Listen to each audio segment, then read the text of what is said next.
baik pemirsa Lentera Islam dimanapun Anda berada, terima kasih masih setia dalam program Lentera Islam, mengkaji Islam untuk kehidupan yang lebih sempurna. Nah Ustadz, tadi kan kita sudah membahas, memahami Islam dengan sempurna, ada 5 pilar nih tadi kan. Baik, Pertama dibahas itu sholat, syahadat dulu, syahadat dulu, syarat Islam, sholat yang kedua. sholat. Nah yang ketiga nih, mungkin poinnya lebih penting kali, syahadat. Sebenarnya kalau dibilang lebih penting semua penting ya. Para sahabat Lentera Islam, karena kewajiban kita menjadi Islam sempurna itu harus mengerjakan 5 yang tadi ya, yang sudah saya sebutkan tadi, baru syahadat, sholat, sekarang zakat. Nah, zakat ini merupakan kewajiban juga yang harus kita lakukan, karena zakat ini merupakan satu rizki yang memang Allah berikan. Di situ ada hak orang lain yang harus kita keluarkan ya. Makanya kenapa ketika kita datang bulan suci Ramadan itu diwajibkan kita untuk membayar zakat. Wajib loh. Kalau enggak batal puasa kita semua kita, karena kita tidak mau membayar zakat. Zakat itu ada zakat mal, ada zakat fitrah ya. Kalau zakat fitrah itu sudah jelas di bulan puasa. Kalau zakat mal ini zakat di mana ketika kita sudah mempunyai harta nisab ya, yang sudah mencapai nisab itu harta yang kita miliki yang harus sudah mencapai kualitas yang harus kita sedekahkan, harus kita amalkan, kita sedekahkan, harus kita keluarkan zakatnya, namanya zakat mal ya. Nah, itu yang nanti zakat tersebut bisa kita salurkan, ada lewat zakat-zakat khusus kan. Sekarang udah banyak, ada Bazarnas dan lain sebagainya kan. Nah, itu. Atau mungkin langsung melalui pondok-pondok pesantren atau lewat masjid. Nah, itu bisa. Nah, yang lebih jelasnya ketika kita sudah punya punya harta yang sudah nisab, yang harus dikeluarkan zakatnya, bisa kita dipertanyakan kepada para guru, para ulama, para kiai harus seperti apa. Nah, seperti itu.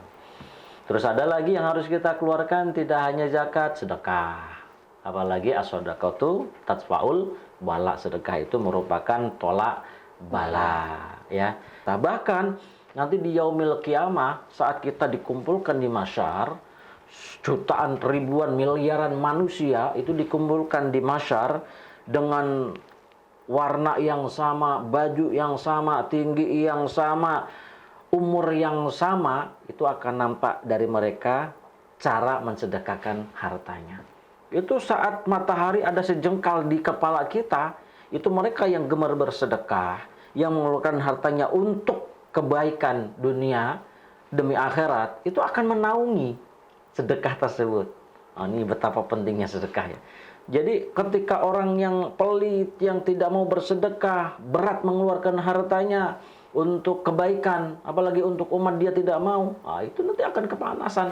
Terpangganglah oleh matahari yang sejengkal. Di dalam riwayat itu cuma sejengkal dari kepala kita. Coba bayangkan. Man dalladzi yuqridullaha qardan hasanan fayudha'ifahu lahu ad'afan katsira wallahu yaqbidu yabsutu wa ilaihi turja'un. Barang siapa membelanjakan hartanya di jalan Allah, harta yang baik, maka Allah akan melipat gandakan pembayaran kepadanya dengan berlipat-lipat ganda. Tuh. Dengan 1 dibalas 70 ditambah 70.000, menjadi terus bercabang-cabang kebaikan akan investasi akhirat tuh ya. Itu sedekah ya. Yang keempat, puasa.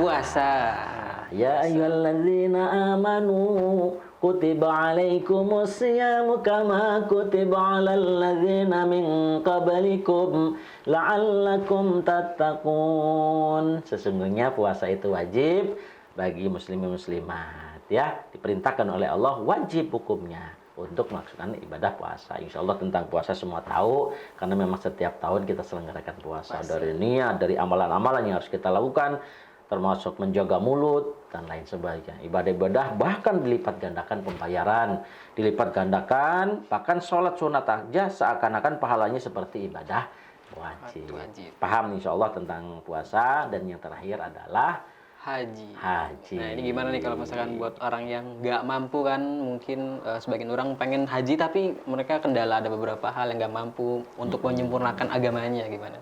Ada beberapa ketidakmampuan yang mereka harus melaksanakan ibadah haji, bisa jadi karena sakit.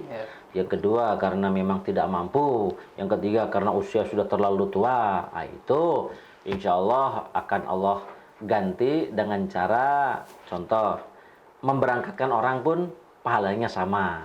Terus kita melakukan amalan-amalan yang mendapatkan predikat haji yang mabrur seperti sedekah. Ketika di tetangga kita ada yang belum makan, kelaparan, tapi dana yang harus kita gunakan untuk melaksanakan ibadah haji karena kita tidak mampu, udah tua, sakit-sakitan, daripada menjadi madar di sana, kita sedekahkan kepada mereka-mereka yang kelaparan, yang nggak punya apa-apa. Insya Allah pahalanya pun akan sama seperti ibadah haji. Baik Ustaz, karena kan waktu kita juga udah mulai menunjukkan kita harus pamit juga nih. Nah, yang terakhir adalah kesimpulan dari 5 pilar ini buat kita nih, untuk agamanya biar sempurna. Kesimpulannya apa? Ya, jadi kesimpulannya, para sahabat Lentera Islam dimanapun berada, kesempurnaan kita sebagai umat Islam tentunya, yuk, 5 perkara tersebut jangan kita abaikan, jangan kita tinggalkan, karena itu kewajiban. Syahadat itu sudah syarat menjadi Islam. Kalau memang kita terlahir menjadi dari orang tua yang soleh, muslim, tentu kita sudah otomatis menjadi Islam. Tapi kalau memang kita ingin menjadi mualaf, syaratnya harus bersyahadat. Insya Allah itu ikrar ya. Yang kedua sholat, hati-hati sholat itu jangan sampai ditinggalkan, karena fondasi utama kita selamat di akhirat itu karena sholat. Yang ketiga zakat, harta, semua adalah titipan dari Allah. Kita nggak punya apa-apa, bahkan badan kita pun punya Allah. Yuk kita senantiasa selalu ingat kepada Allah, insya Allah akan kita kembalikan kepada Allah. Puasa tadi udah jelas kewajibannya, wajib, bahkan Al-Quran itu sudah menjelaskan bahwa kewajiban bagi kita untuk melaksanakan ibadah puasa. Enggak, wah, ibaratnya besar ya, dosanya sangat besar. Dan yang terakhir haji, kalau mampu untuk berangkatnya maupun pulangnya. Kalau tidak mampu, ya kita ganti dengan amalan yang lainnya, yang sehingga kita mendapatkan predikat haji yang mabrur. Ya tentunya tadi kita banyak sedekah. Baik, Masya Allah. Semoga kita bisa mengambil kesimpulan pada hari ini dengan baik, dan kita bisa mengamalkannya dengan baik pula. Baik pemirsa, kesimpulan tadi sekaligus mengakhiri perjumpaan kita pada kesempatan kali ini. Saya Muhammad Kemal Idris dan Ustadz Ali Panjaitan pamit undur diri. Terima kasih sudah menyaksikan Lentera Islam. Kita berjumpa di program Lentera Islam lainnya, mengkaji Islam untuk kehidupan yang lebih sempurna. Wassalamualaikum warahmatullahi wabarakatuh. Waalaikumsalam warahmatullahi wabarakatuh. Barakallah. Sehat.